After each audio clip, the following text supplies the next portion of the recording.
오늘 본문은 요한복음에서만 볼 수 있는 희귀한 자료입니다.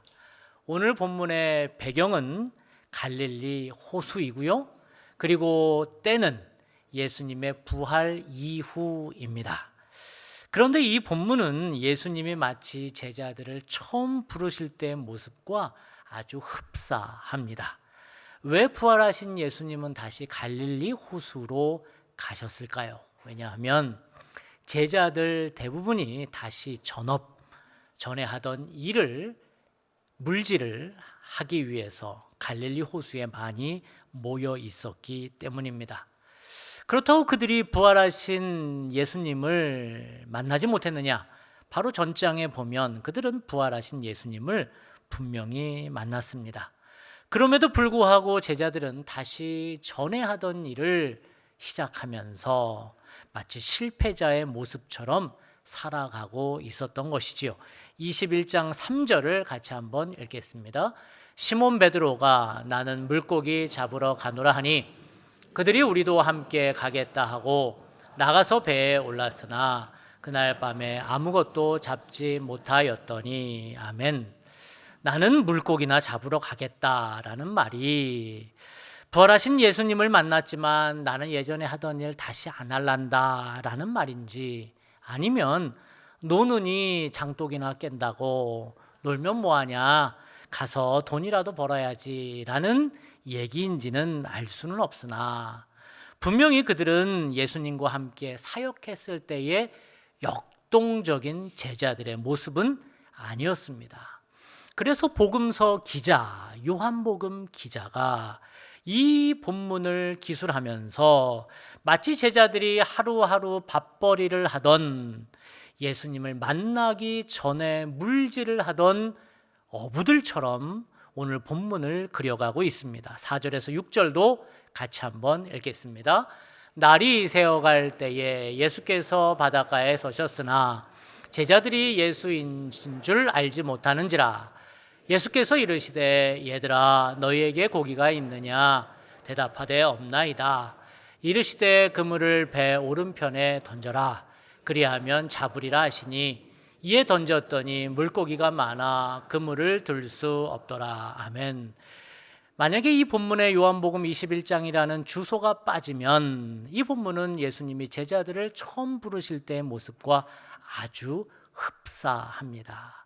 그렇게 그들은 사명감 없이 실패자의 모습으로 21장 예수님의 부활 이후의 모습으로 나타납니다. 이렇게 실패한 제자들의 모습을 보여주다 요한복음 기자는 갑자기 카메라 앵글을 한 사람에게 딱 비춥니다. 그가 베드로입니다.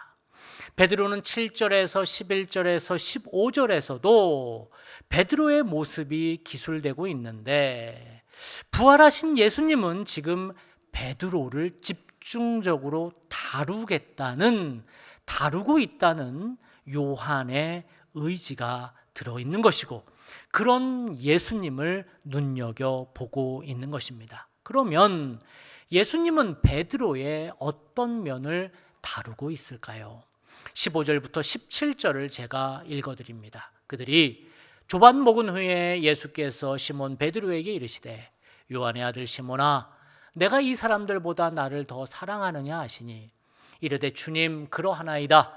내가 주님을 사랑하는 줄 주님께서 아시나이다. 이르시되 내 어린 양을 먹이라 하시고, 또 두 번째 이르시되 요한의 아들 시몬아 내가 나를 사랑하느냐 하시니 이르되 주님 그러하나이다. 내가 주님을 사랑하는 줄 주님께서 아시나이다. 이르시되 내 어린 양을 치라 하시고, 세 번째 이르시되 요한의 아들 시몬아 내가 나를 사랑하느냐 하시니 주께서 세 번째 내가 나를 사랑하느냐 하심으로 베드로가 근심하여 이르되 주님 모든 것을 아시오매 내가 주님을 사랑하는 줄을 주님께서 아시나이다. 예수께서 이르시되 내 양을 먹이라. 아멘. 왜 예수님은 세 번이나 베드로에게 찾아가셔서 내가 나를 사랑하느냐 세 번 물으셨던 것일까요? 베드로가 말귀를 알아듣지 못하니까 세 번이나 물으신 것일까요? 아니면 베드로가 워낙 성질이 급하고 덤벙대니 재차 확인시켜 주시려고 3번이나 다짐에 재다짐을 받으셨던 것일까요? 물론 그럴 수도 있지만 이 3번의 의미는 베드로가 며칠 전에 한 짓, 그것 때문에 갖게 된 죄책감을 씻어주시기 위한 예수님의 배려요, 사랑임을 알 수 있습니다. 며칠 전에 무슨 일이 있었습니까? 요한복음 13장 38절에 보면 예수님은 베드로에게 내가 닭 울기 전에 3번 나를 부인하겠다고 말씀하십니다. 같이 한번 읽어보겠습니다. 예수께서 대답하시되 내가 나를 위하여 내 목숨을 버리겠느냐? 내가 진실로 진실로 내게 이르노니 닭 울기 전에 내가 3번 나를 부인하리라. 아멘. 그리고 베드로는 예수님의 말씀대로 몇 번 부인했어요? 3번 부인하게 되지요. 그 죄책감이 얼마나 컸을까요? 아유, 뭐 죄책감이 뭐가 있겠어요? 아니요. 가룟 유다는 죄책감 때문에 목을 매달았으니 죄책감은 사람을 무겁게 합니다. 예수님은 그것을 아시사 베드로에게 찾아가셨고 3번 부인한 죄책감을 씻어주시려고 예수님은 3번이나 내가 나를 사랑하느냐 물으시고 사랑합니다라는 답을 얻으며 그 마음의 부담을 누그러뜨리고 씻어주신 것입니다. 예수님이 부활 후에 배신자 베드로를 만나시자마자 베드로, 네가 어떻게 나한테 그럴 수가 있느냐? 다른 사람은 몰라도 너는 나한테 그러면 안 되지. 내 죽어가는 장모 내가 살리지 않았느냐? 너 솔직히 얘기해봐. 네가 무슨 리더감이야? 근데 내가 수제자 만들어주지 않았느냐? 네가 그러면 안 되지 라고 혼쭐 내시지 않으셨습니다. 우리 예수님 3번 부인했던 죄책감을 풀어주시려고 오히려 3번이나 사랑하냐고 물으시고 3번 사랑한다는 다짐을 받으셨습니다. 이것이 복음입니다. 예수님은 베드로를 다그치지 않습니다. 내가 3번 부인할 때 이 요한을 봐라. 이 요한 나이는 어리지만 나 십자가에서 홀로 죽어갈 때 이 요한 내 발치에 앉아서 나를 위해 기도하고 나를 위해 희생했어. 너 다른 제자들 봐봐.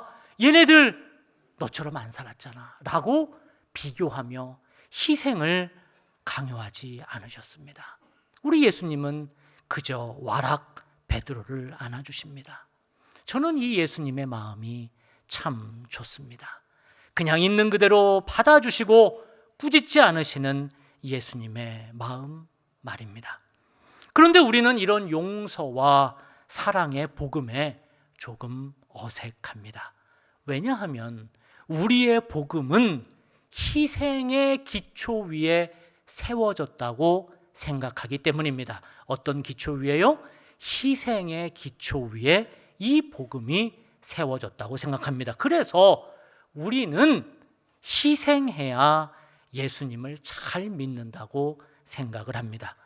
우리가 그렇게 생각하는 이유는 하나님이 인간의 죄를 해결하시려고 하나밖에 없는 아들 예수님을 십자가에서 희생하셨기 때문입니다. 그게 복음이라고 생각합니다. 하나님은 인간이 죄를 지어 망친 하나님의 계획을 자기 아들을 십자가에서 죽이심으로 하나님은 그 계획을 완성하십니다. 그리고 그 모습을 보시며 하나님 만족하십니다. 우리는 이것을 복음이라고 생각합니다. 망가졌던 하나님의 계획이 예수님의 십자가의 희생으로 회복되었다는 말입니다. 이런 이론이 이런 책에서 나오는 초기 구원론의 기초가 된 안셀름의 만족설이라는 이론입니다. 예수님의 희생으로 하나님 만족하셨다는 이론이지요. 즉 복음은 예수님의 희생에 기초한 것이라는 주장입니다. 그래서 우리는 복음을 생각하면 나를 위해 희생당하신 예수님을 생각합니다. 여러분, 여기까지의 설명이 맞아요? 틀려요? 아니, 당연한 말을 왜 물어보시지? 맞죠? 맞습니다. 분명 우리 하나님은 우리 죄를 위해 자기 아들을 십자가에 못 박아 주신 분이십니다. 자기 아들을 죽이시면서까지 우리를 살린 분입니다. 그런데 우리는 예수님이 그냥 우리를 위해 희생양으로만 죽어갔다고 생각합니다. 잘 들어보세요.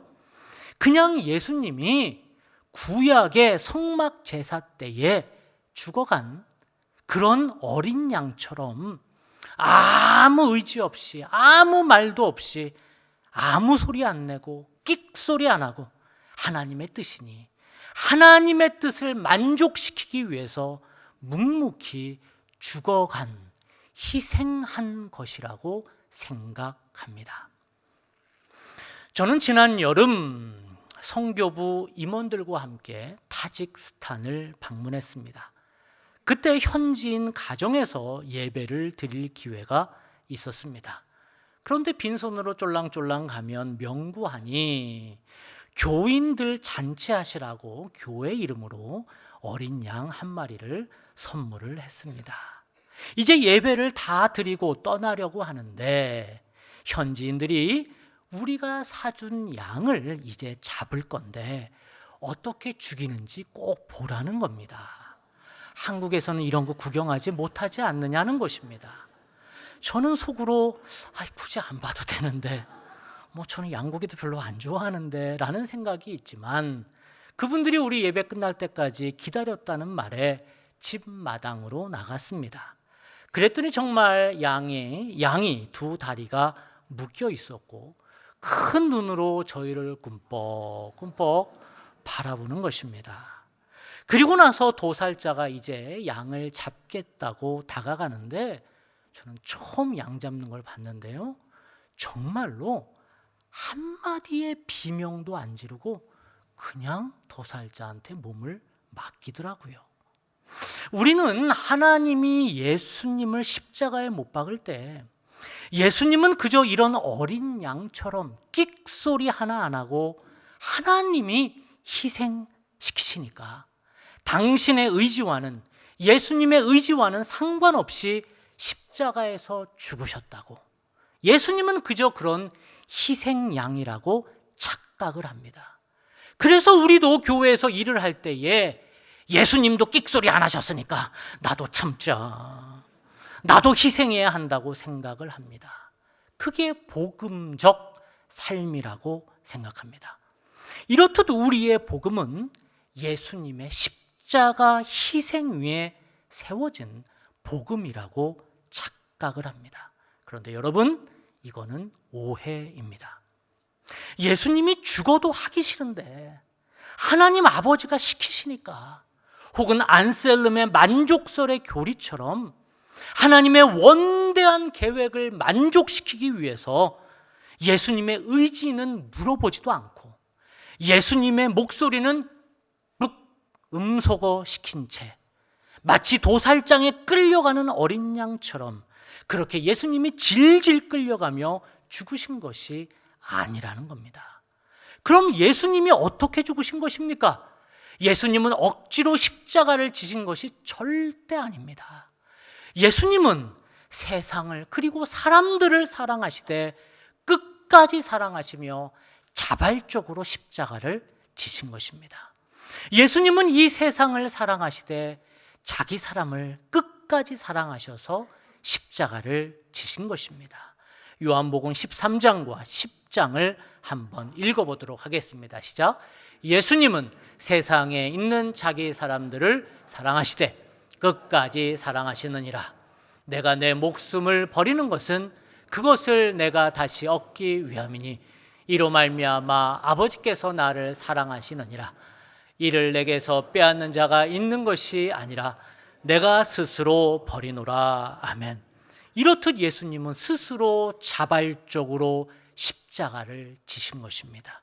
이렇듯 예수님의 십자가는 억지로 아버지신 하나님의 눈치를 보가면서 그분의 기분을 만족시키기 위해서 도살장에 끌려가는 어린 양처럼 소리도 못 내고 지신 십자가, 그 희생의 결과물이 아니라는 겁니다.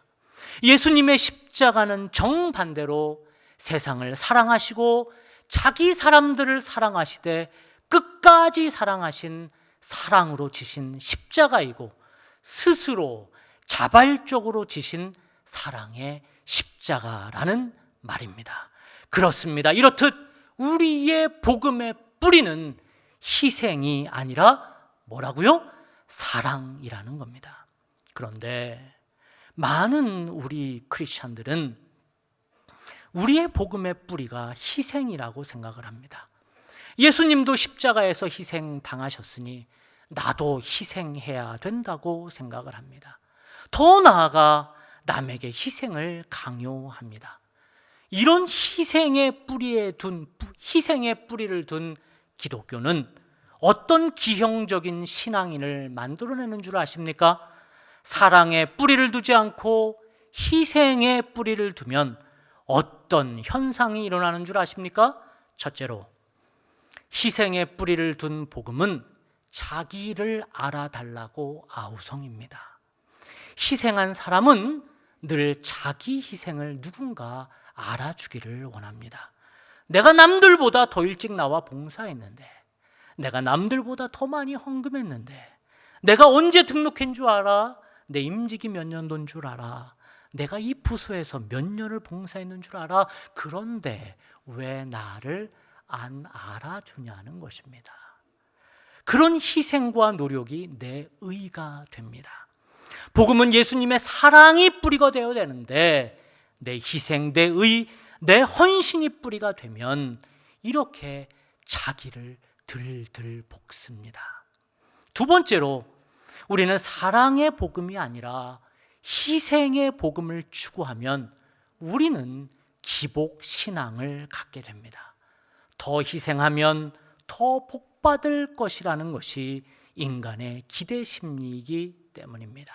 주님, 내가 이렇게 금식기도 하는데, 주님, 내가 이렇게 봉사하는데, 애를 쓰는데, 주님, 어떻게 나에게 복이 내리지 않을 수 있겠습니까?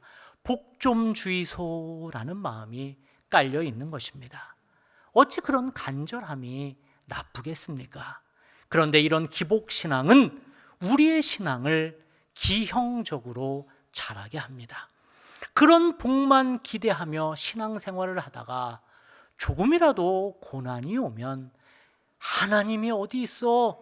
어찌 하나님이 저럴 수 있어? 라며 신앙을 놔버리기 일쑤입니다. 세 번째로, 이런 희생의 뿌리를 둔 신앙이 문제가 되는 것은, 이런 희생신앙은 늘 우리의 두려움을 먹고 자라기 때문입니다. 내가 기도 안 하면 내 자식 벌 받을 것 같고, 내가 봉사 안 하면 내 건강이 휘청일 것 같고, 내가 11조 안 하면 하나님이 내 돈 싹 뺏어갈 것 같고, 내가 봉사 안 하면 내 사업이 망할 것 같아서 그 두려움 때문에 헌신한다는 것입니다. 그래서 정말 사업이 어려워지고 자식이 힘들면 더 교회 와서 희생하려 합니다. 그러면서 하나님, 나를 향한 분노를 푸시고 좀 나를 불쌍히 여기셔서 나를 하나님 평안하게 인도하소서라는 두려운 마음으로 살아간다는 것입니다. 완전히 삐뚤어진 신앙입니다. 우리의 복음이 이렇듯 희생에 기초를 두면 병든 신앙이 된다는 것입니다. 제가 미성숙한 시절 요한복음 21장 오늘 본문을 읽다가 예수님이 베드로를 찾아가셨다는 얘기에 제 마음이 두근거렸습니다. 그러면서 아이고, 베드로 큰일 났다, 예수님에게 엄청 혼나겠구만 라는 마음이 들었습니다. 왜냐하면 베드로가 한 짓을 생각하면 그는 마땅히 예수님에게 혼나도 싸기 때문에 그렇습니다. 그러나 예수님의 복음은 그런 처벌과 희생 위에 세워지지 않았습니다. 예수님은 베드로를 찾아가셔서 그를 한없이 받아주시고 용납해 주십니다. 그것이 복음인 줄 믿으시기 바랍니다. 여러분, 제발 축제하듯 신앙생활 하지 마십시오. 여러분 제발 검사 맞듯 11조 하지 마십시오. 더 복 받으려고 봉사하지 마십시오. 그렇게 헌신하지 않으면 병 걸릴 것 같은 두려운 마음 때문에 신앙생활 하지 마십시오.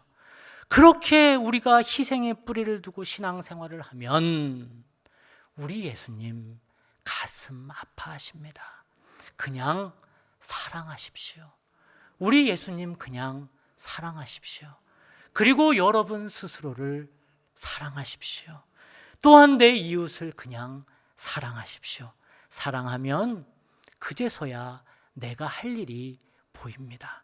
사랑하면 봉사하면서 나를 드러내지, 나를 알아달라 말하지 않습니다.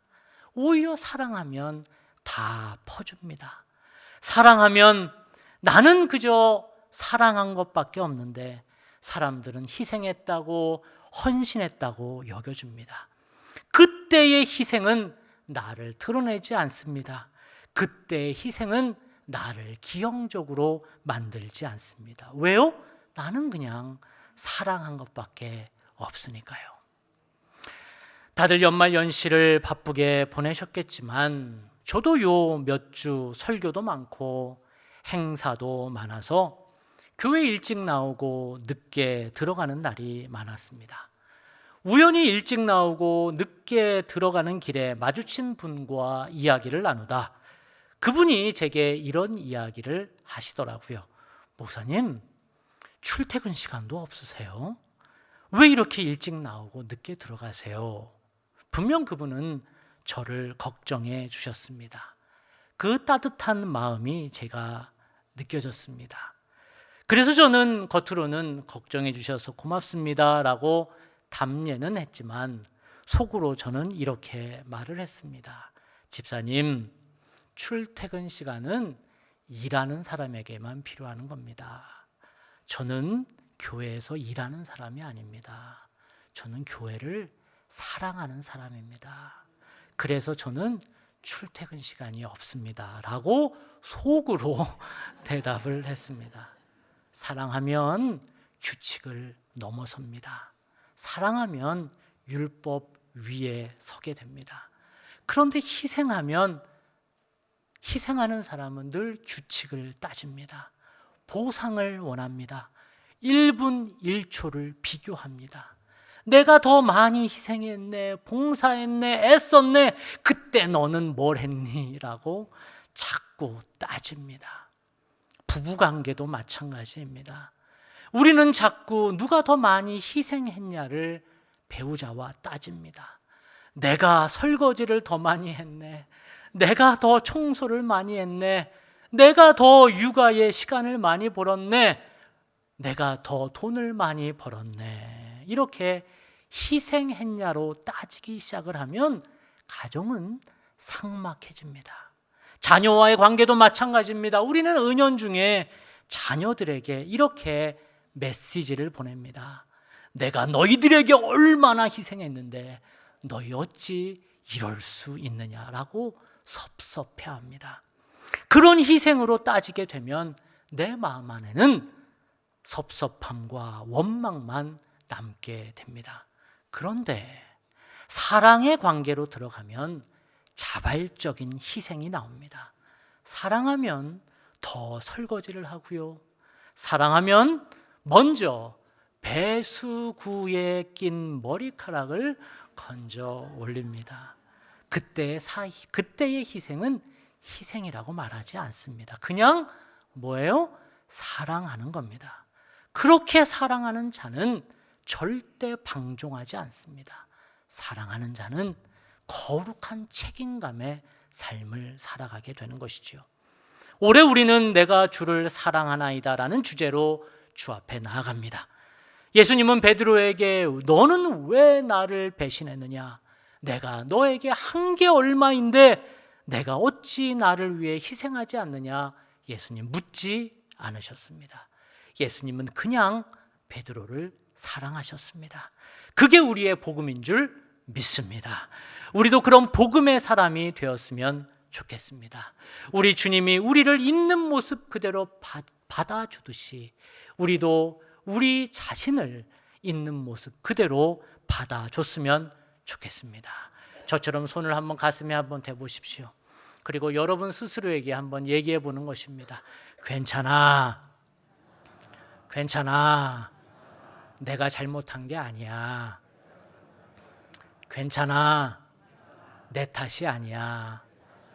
그렇게 무미건조하게 따라 할 거예요? 다시 한번 합시다. 지금까지 잘했어. 지금까지 잘했어. 올해도 잘 살 거야. 올해도 잘 살 거야. 내가 나를 용납해 주는 그러한 시간부터 우리가 가지셨으면 좋겠어요. 그래서 나에게 너무 엄격하지 마세요. 나에게 너무 무섭게 하지 마세요. 내가 나를 받아줄 때 내 자녀에게도 그리고 우리 하나님에게도 늘 사랑으로 나아갈 수 있는 줄 믿습니다. 그렇게 사랑에 기초한 복음, 그렇게 사랑에 빠져 있는 복음의 사람들 되시기를 주님의 이름으로 축복합니다. 기도하겠습니다. 사랑의 주님, 실패한 자리까지 찾아와 괜찮다고 말씀해 주시는 주님의 음성에 우리의 마음을 내어놓습니다. 더 희생하려고 애쓰느냐 지쳤던 마음을 내려놓고 있는 그대로 사랑받고 있음을 다시 믿게 하옵소서. 올 한 해 주님을 사랑합니다라는 고백으로 나 자신을, 내 가족을, 내 교회를, 내 이웃을 섬기게 하옵소서. 예수님의 이름으로 기도합니다. 아멘.